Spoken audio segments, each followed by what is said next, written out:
Good Wednesday morning, everybody. I'm Jared Klein coming to you live with the 29 News Morning Rush here at the 29 News Digital Desk. We start things off this morning with Charlottesville police asking for anyone with video of a shooting Monday night to share with them. It happened around 8:45 in the area of Bainbridge Street and Carlton Avenue. Police say a 42-year-old Albemarle County man drove himself to UVA Medical Center. He's being treated for life-threatening gunshot wounds. Police believe this is an isolated incident and targeted. If you have any information or video to share, call Crime Stoppers. That number is 434-977-4000. Well, stop your phony tricks. That's the message of law enforcement in Albemarle County after 4 suspected swatting calls in the last week. That's when someone calls in a fake emergency to 911, and it's not a harmless prank. These calls prompt intensive responses and tie up resources. Those caught and convicted can face a fine and jail time. Senator Tim Kaine is joining Representatives Bob Good and Abigail Spanberger demanding answers for postal delays in Central Virginia. This after an alarming report that the Richmond VA Medical Center received hundreds of unusable test samples for colon cancer. That's because those samples sat in the mail longer than the 15-day window for testing, some for months. The lawmakers are asking for a briefing with the Postal Service as well as a tour of the facility in question. And it's a free service, but is it sustainable? Charlottesville Area Transit, or CAT, served more than 52,000 riders last year. A 4-year grant that made the fare-free rides possible will end in 2 years. After that, the city and county will need to pick up the tab to keep the rides free. Okay.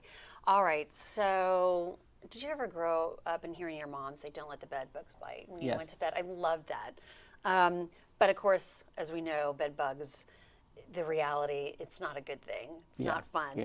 So Orkin compiles every year, the pest control company Orkin, every year they rank cities, the top 50 worst cities for bed bugs. So coming in number 1 this year is Chicago. Oh. Yeah, Chicago. Then New York, Philadelphia, Cleveland, Los Angeles, Detroit, Indianapolis, Baltimore, number 8, number 9, Washington, D.C., and then number 10, Columbus, Ohio. Those are the top 10 cities. That's always been a fear of mine every time I go out to a hotel or anything, because they're so difficult to get rid of. Oh my goodness. Have you? And I have been eaten by them before. Oh, have you? And they itch. It is awful. Oh, yeah, I've never actually had an encounter with them. Yeah, and you have to really make sure then your luggage, everything's clean before you bring it back into the house.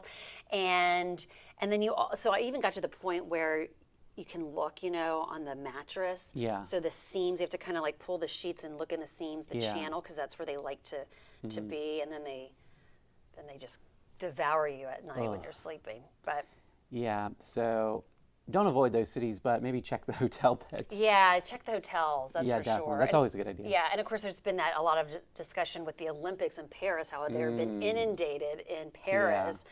So hopefully they've got getting that under control before the Olympic Games. Yeah, hopefully so. They've got a while. So hopefully they exterminate. All right. Well, thank you, Jennifer. Let's take a look at that 7-day forecast. We've got a high of 46 today, and then we're warming up to the 50s for our first day of February, and it looks like that's where we'll be sitting for the next couple of days, including for our Groundhog Day, which is on Friday. We'll see you again on 29 News at noon. And, of course, we're always live on 29news.com. Have a great Wednesday out there.